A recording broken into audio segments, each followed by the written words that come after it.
Dunia motorsport sangatlah luas. Ada yang kayak begini nih.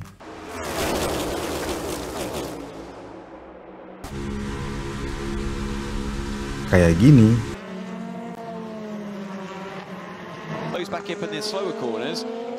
Atau begini.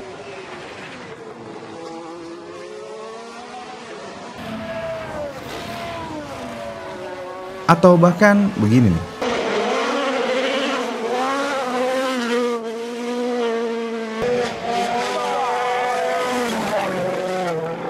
Walaupun semuanya terlihat berbeda, namun tujuannya tetap sama, yaitu menjadi yang terdepan dalam hal waktu dan posisi.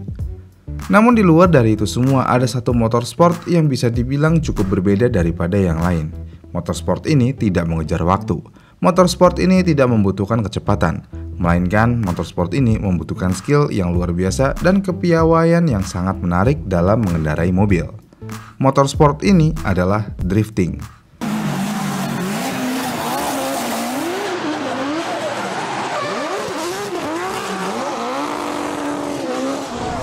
Drifting adalah motorsport yang lahir dan terkenal dari Jepang.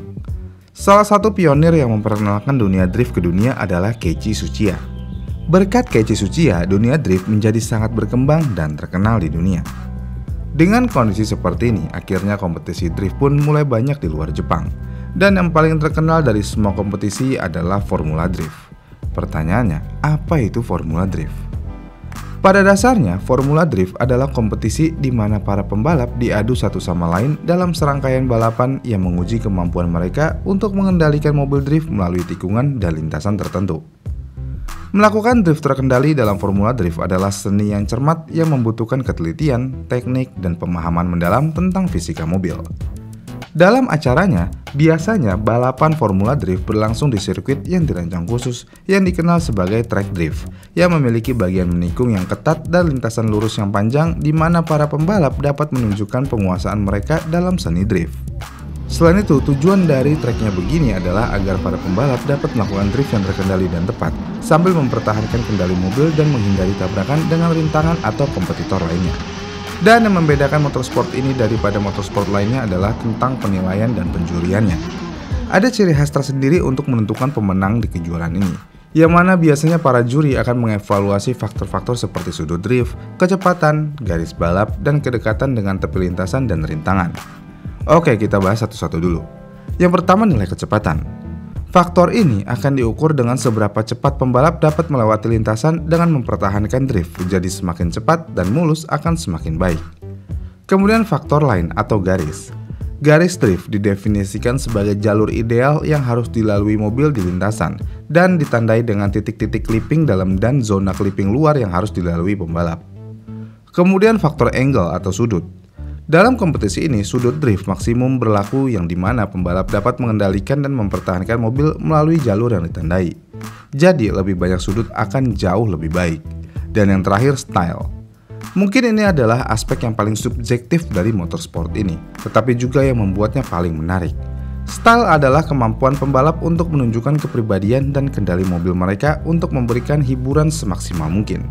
Dan poin style juga dapat diberikan untuk gerakan agresif seperti seberapa keras pembalap membawa mobil untuk memulai drift, seberapa dekat pembalap dapat mencapai dinding bahkan menyentuh dinding tanpa mempengaruhi sudut atau kecepatan mobil, sudut ekstrim, tingkat kesulitan, kelancaran, dan seberapa halus pembalap membuat mobil terlihat melaju dalam jarak kompetisi, seberapa dekat mobil pengejar dengan mobil terdepan, dan lainnya. Cukup menarik bukan? Penilaian drift ini bisa dibilang seperti penilaian X Games seperti freestyle motor trail ataupun skateboard. Semuanya berdasarkan skill, bukan waktu. Namun dengan adanya penilaian yang bersifat subjektif ini muncul sebuah pertanyaan, apakah keputusan subjektif ini bersifat adil? Jadi dalam Formula Drift biasanya akan ada 3 juri dan setiap juri dalam kompetisi head to head nih misalnya akan memilih pembalap yang menurut mereka paling baik setelah 2 kali balapan. Selain itu, para juri juga memiliki akses ke tayangan ulang instan untuk membantu membuat keputusan yang paling informatif untuk mendukung keputusan mereka. Dan sebagian besar balapan berlangsung lurus ke depan dan ada pemenang yang menentukan. Tetapi yang juga membuat drifting menjadi menarik adalah ketika setiap pembalap mendorong ke pembalap lainnya hingga batasnya dan sebaliknya. Ya, walaupun ada faktor subjektifnya, tetap aja ada KPI-nya tersendiri. Namun di luar dari cara juri memberikan nilai di kompetisi ini, salah satu hal yang menakjubkan dari drifting adalah beragamnya merek dan model mobil yang berkompetisi di setiap acara. Kenapa bisa? Ya karena di dunia drifting tidak ada mobil favorit yang pasti. Tapi ya walaupun demikian, tetap aja ada beberapa mobil yang sangat populer di dunia drift seperti Nissan 240 SX, Ford Mustang, Chevy Camaro, Hyundai Genesis, BMW M3, Toyota Supra MK4, dan banyak lagi. Dengan banyaknya ragam mobil yang bisa berkompetisi di kompetisi drift, ini seperti menjadi bagian dari keindahan Formula Drift. Ditambah dalam kompetisi ini, mobil tidak boleh dimodifikasi secara ekstrim, atau setidaknya masih mempertahankan tampilan standarnya. Ya ini dilakukan agar penonton lebih relate dengan mobil-mobil sebenarnya yang ada di jalan raya.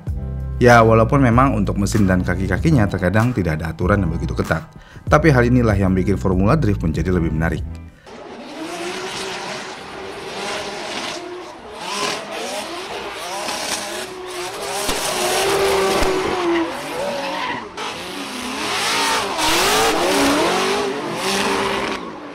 Jadi kesimpulannya, Formula Drift adalah kompetisi di mana pembalap diadu satu sama lain dalam serangkaian balapan yang menguji kemampuan mereka untuk mengendalikan mobil sambil dengan sengaja drifting melalui tikungan dan lintasan tertentu.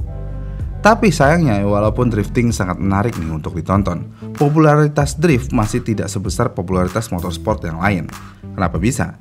Ya karena banyak yang menganggap drifting itu bukanlah motorsport, melainkan aksi ugal-ugalan dan hanya entertainment. Di satu sisi ada benernya, namun di satu sisi ada salahnya. Motorsport tidak selalu harus mengitari sirkuit dengan kecepatan tinggi, karena semakin majunya zaman, maka akan semakin maju juga dunia motorsport. Ya walaupun drifting sudah ada sejak lama khususnya di Jepang nih, tapi drifting menjadi salah satu contoh kemajuan motorsport sejauh ini. Tapi satu yang saya kurang suka kalau lagi menonton acara drift, bau karet ban yang meleleh. Baunya bener-bener nggak enak banget. Dan menurut saya pribadi, ya ini adalah satu-satunya kelemahan motorsport ini yang mungkin tidak bisa diatasi sama sekali. Karena ya memang pada dasarnya drifting menghabiskan ban dengan cara di burn out. Dan itulah Formula Drift.